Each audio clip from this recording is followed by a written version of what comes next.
peace building is an umbrella term for a lot of different processes that go into stabilizing a place that's experiencing violence. So whether it's intrastate conflicts between different groups that are in conflict with each other, or you have extreme violence that happens and terrorizes regions, or if you actually have a civil war.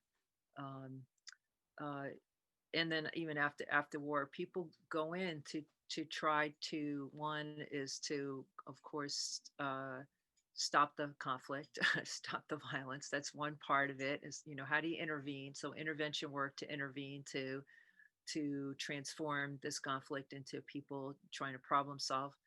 Um, but then if you think about the roots of conflict and what causes conflict, um, it's the perception of threat to people's needs, and those can be resources, they could be their social psychological needs, their values, their way of life, and so on. So when people perceive that as being threatened, that's when they start to have conflict, and then that can turn into violence.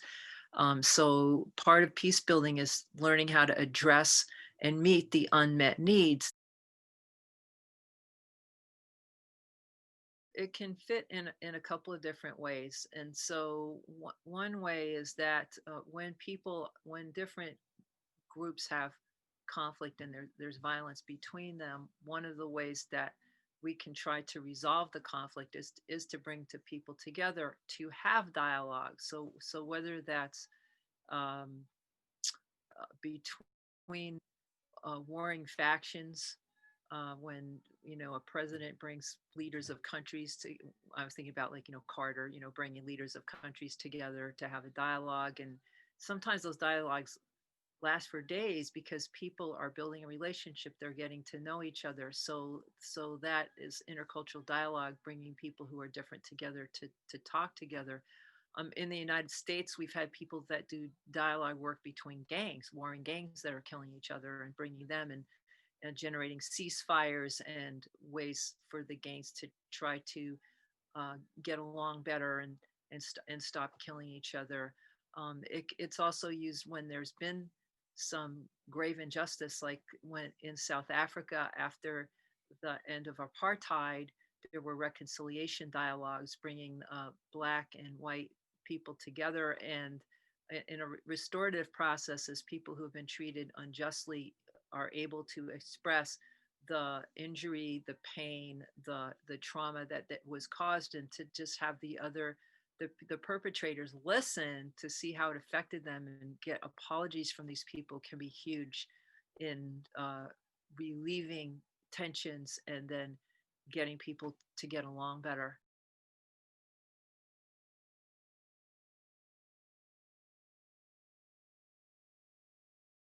And was to help with a Liberia project. So I was working with Mediation Beyond Borders, and they were doing peace building in Liberia, which after the Civil War. So one of the issues they had there was that about 80% of the women were being abused by their husbands. And the female lawyers, there's an association of female lawyers in Liberia, and they recognize that if they just put all the husbands in jail, that that would leave families without their fathers and their husbands, so on, that was not going to be a good solution. So one of the piece of research I did was to look at how restorative justice processes were used for domestic violence, and I found out that one of the leading experts on this is a woman named Linda Mills, who's at NYU, and she found that using restorative justice for domestic violence was actually more effective for most groups than the what has become the standard approach, which is to separate the couple and put the man into anger management. Punish the man. Maybe he goes to jail. Maybe he gets probation. He goes through anger management training, and then try to empower the woman, give her counseling, and put her into women's empowerment groups and so on. And so you're treating them separately instead of looking at the family as a unit and what can we do with the whole family.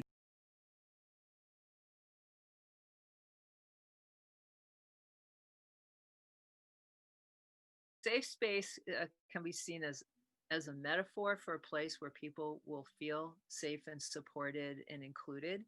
And it can be a literal place, but typically in organizations that have safe spaces, um, it's a commitment to being inclusive and being supportive. And then in order to make that concrete, then we have places that get designated as safe zones. So an organization that wants to have safe zones will have some kind of symbolic marking of the safe zone. So it could be a poster, um, or a little sticker that people put in their window or something. So people will put them in their offices. And at universities, they're very big at universities, but they're not only at universities. So there's corporations that have designated safe spaces by having people put a safe zone sticker in their office or in their cubicle. So in universities, you have centers like LGBT centers, or the Black Student Union, or these other different places where people might congregate that haven't felt safe in the mainstream, and they would they would designate, oh, this is a safe space, and have some kind of symbolic marking of that. um, it's common now for teachers to talk about at the beginning of the semester to talk about the ground rules for engagement. That would be the kinds of things that would that you would have in a safe zone. Um, and if you have an institution that wants to commit to having safe zone program, then you do training for the people who want to be involved, and you teach them about what a safe zone is. And you also want to have people that are going to claim that they provide a safe space. You want to have them have an understanding of the kinds of issues that marginalized people have had. So you want them to understand that the different ways people could be targeted in their organization,